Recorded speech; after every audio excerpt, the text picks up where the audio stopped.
Güzeldi, çok iyiydi. O kadar iyi olmasa da orta derece normal bir şeydi yani. Yüksek bir şey bekliyoruz yani. O kadar yüksek olmasa da bizi kurtaracak kadar iyidir yani. Elimize geleni yaptık, hakkımızda hayırlısı olsun. Ben çalışmadığım halde bile çok zordu yani. Matematik ve feni hiç yapmadım mesela. Türkçeyi çok yaptım ama o da %100 yanlış yani. Hocam sınavımız çok zordu ya. Her sene gittikçe zorlaştırıyorlar. Böyle bir sınav olamaz yani.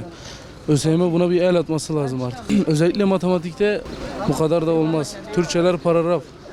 Normal din soruları bile paragrafa dönmüş artık. Bu kadar olmaz.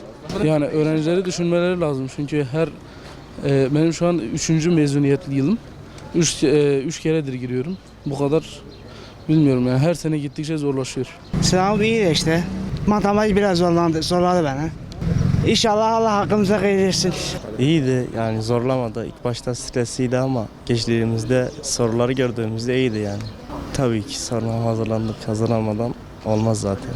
Zaten yapamadığın soruları geçtik, şey yapmadık. Ondan sonra işte hem depremzede olarak bize de bir avantaj olarak diye düşünüyorum bu kolaylık.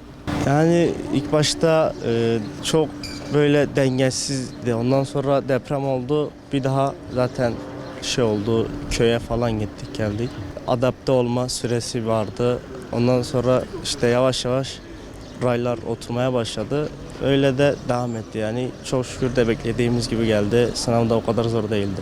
Yani genellikle olarak matematikti. Herkesin yani oradan da zorlandı. Bir de felsefe falan vardı. Onlardan da hiç yani zorlandık. Birkaç tane soru boş bırakıldı orada.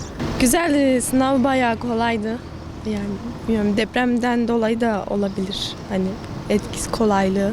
En çok fen herhalde, fen de aynen. Matematik bayağı kolaydı. Yani normal, ben zaten üniversiteye gidiyorum. Öyle hani kendimi denemek amaçlı girdim. Olursa ikinci bir üniversiteye açıktan okumak için. Böyle yani.